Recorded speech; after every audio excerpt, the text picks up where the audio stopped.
दोस्तों, इस दुनिया में दिखावा करने वाले लोगों को हम दो तरह से देख सकते हैं।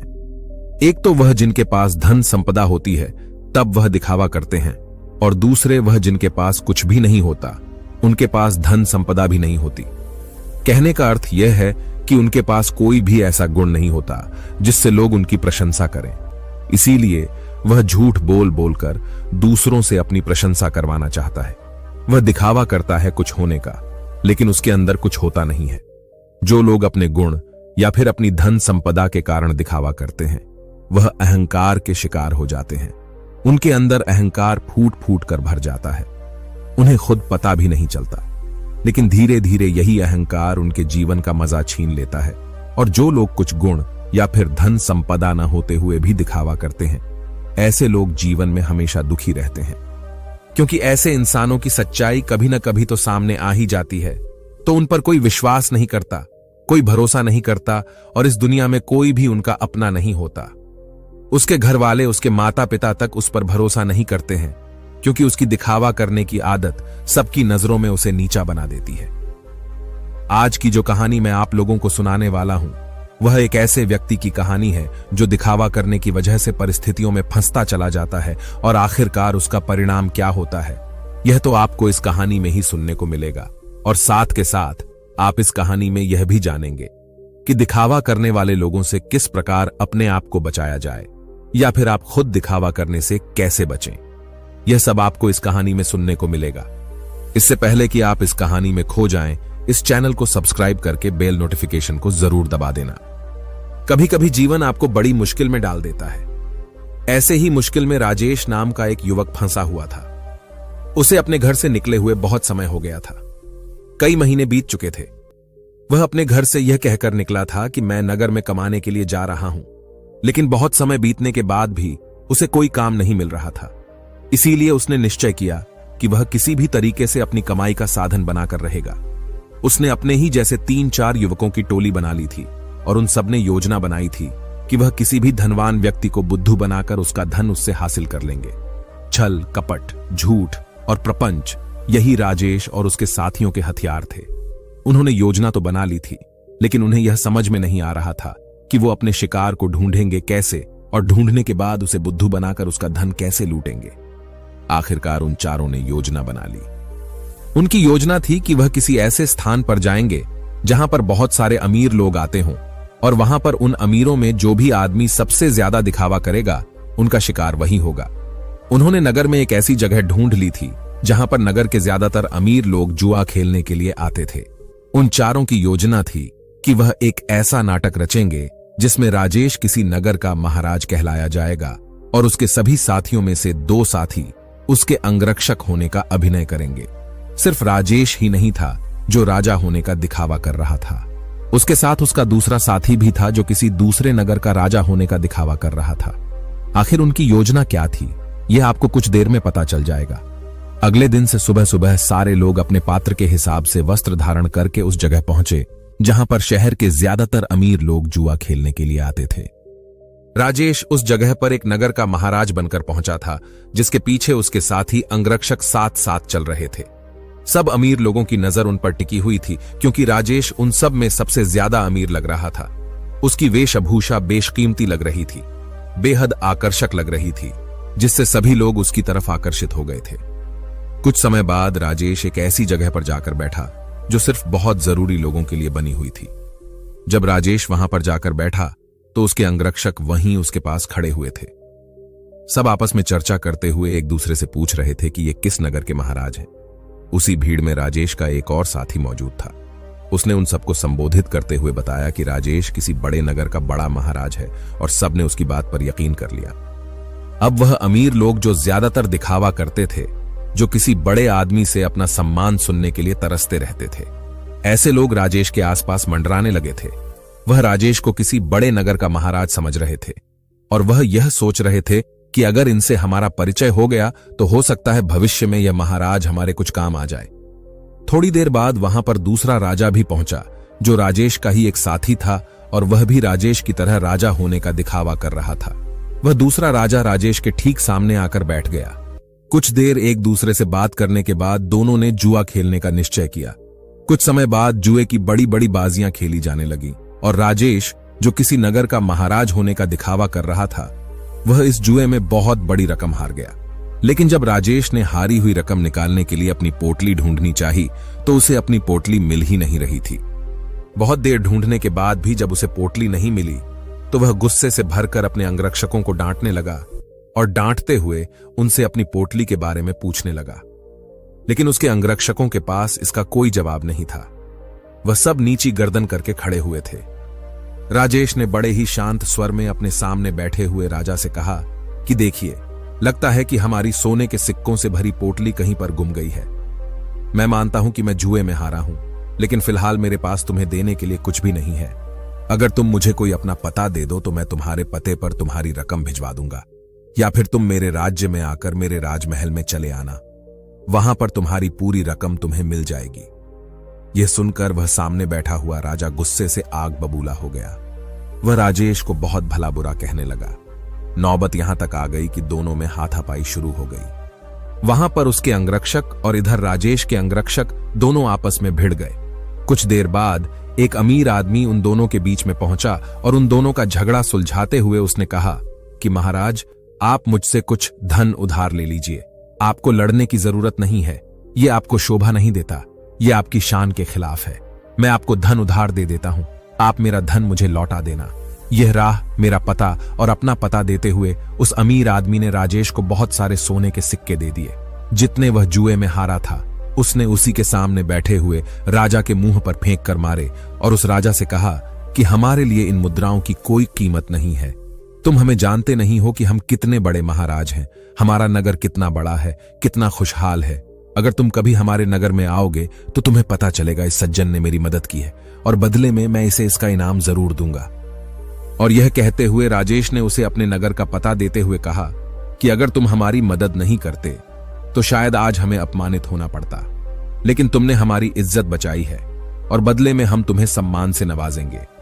तुम्हें कभी भी किसी भी चीज की जरूरत हो तो तुम बेहिचक हमारे नगर में हमारे राजमहल के अंदर चले आना। तुम्हारे लिए हमारे राजमहल के दरवाजे हमेशा खुले रहेंगे। वह अमीर आदमी तो चाहता ही यही था कि किसी तरह मेरा काम निकल जाए, किसी तरह मैं महाराज की नजर में ऊंचा बन जाऊं कि भविष्य में कोई मैं अपना काम उनसे निकलवा सकूं। थोड़ी देर बाद संध्या हो चुकी थी और संध्या समय सभी अपने घर की तरफ प्रस्थान कर गए। राजेश ने भी उस अमीर आदमी से जाने के लिए आज्ञा मांगी और कुछ समय में उसका धन वापस लौटाने का वादा करते हुए राजेश वहां से अपने अंगरक्षकों के साथ प्रस्थान कर गया। उनके द्वारा रचे गए नाटक में एक अमीर आदमी फंस चुका था, जिससे उन्होंने बहुत सारा धन भी ऐंठ लिया था। राजेश ने योजना बनाई थी कि जैसे ही वह किसी अमीर आदमी को बेवकूफ बना देगा तभी वह इस नगर को छोड़ देगा, क्योंकि यहां पर रहना अब खतरनाक साबित हो सकता था। इसीलिए उसने अपने साथी को बुलाने के लिए कहा जो दूसरे राजा का अभिनय कर रहा था, क्योंकि सोने के सिक्कों से भरी पोटली तो उसी के पास थी। लेकिन बहुत ढूंढने के बाद भी राजेश का साथी उसे कहीं नहीं मिला। अब राजेश को आभास हो गया था कि उसके साथी ने उसी को बेवकूफ बनाया है और सारा धन लेकर रफू चक्कर हो गया है।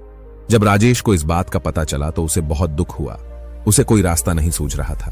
बिना धन के वह इस नगर को छोड़ भी नहीं सकता था, क्योंकि कहीं जाने के लिए भी धन चाहिए था।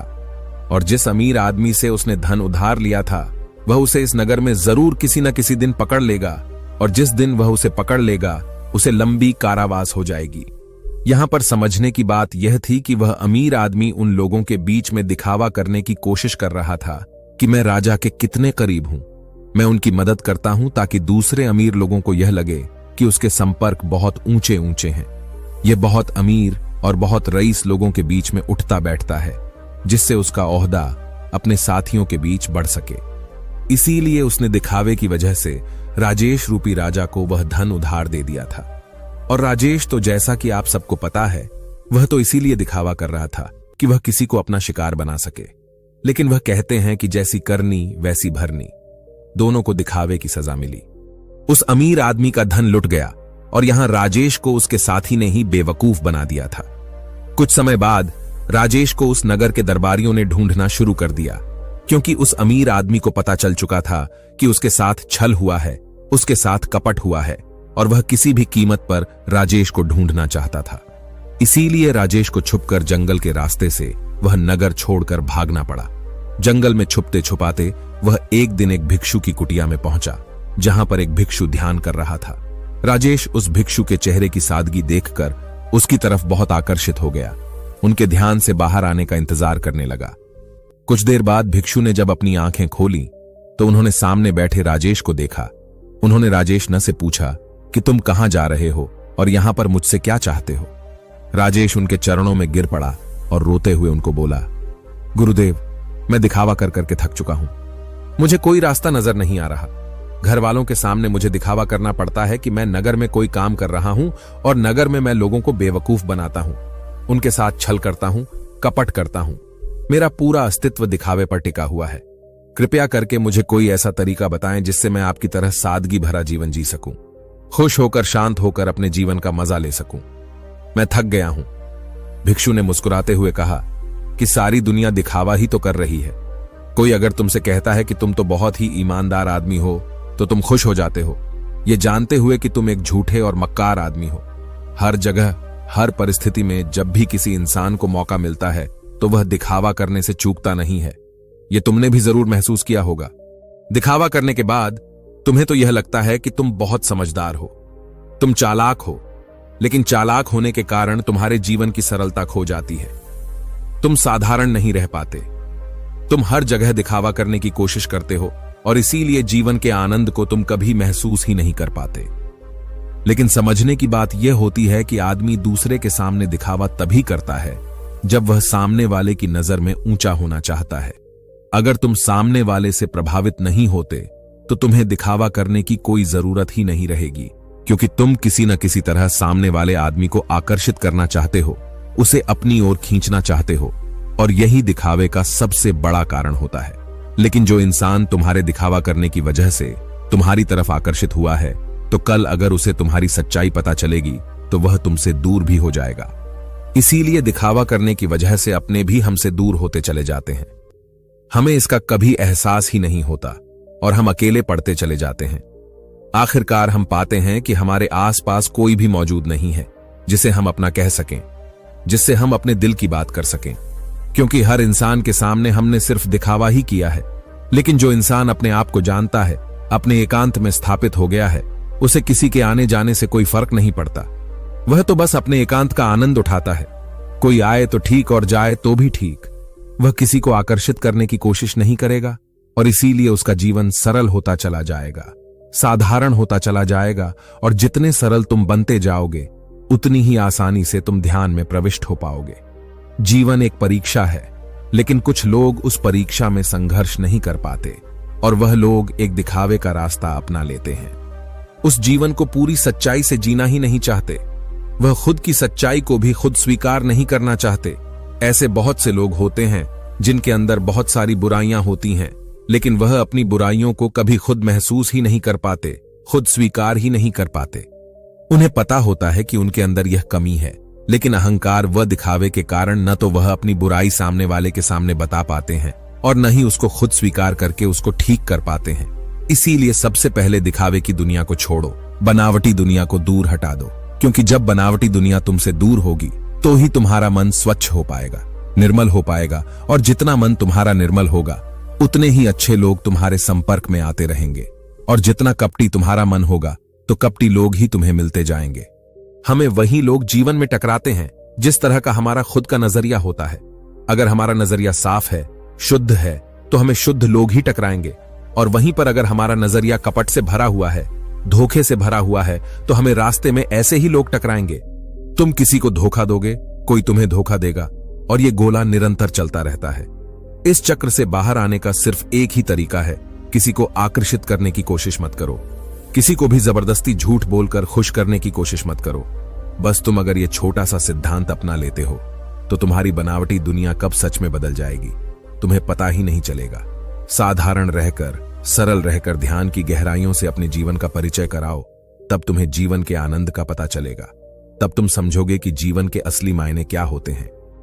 किसी को बेवकूफ बनाना, किसी को झूठ बोलना, जबरदस्ती दिखावा करना ये जीवन नहीं है। ये कुछ और है। ये दुख है, ये संताप है, और यही दुखों का कारण है।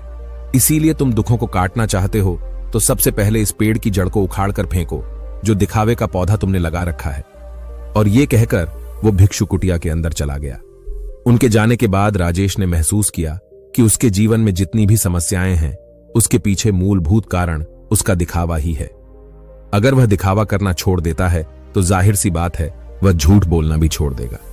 फिर कैसी भी परिस्थिति हो वह सिर्फ सच बोलेगा, और जब सच बोलने की हिम्मत उसमें आ जाएगी तो उसका जीवन खुद ही परिवर्तित हो जाएगा। ऐसे ही विचारों में डूबा हुआ वह उस जंगल को पार कर गया।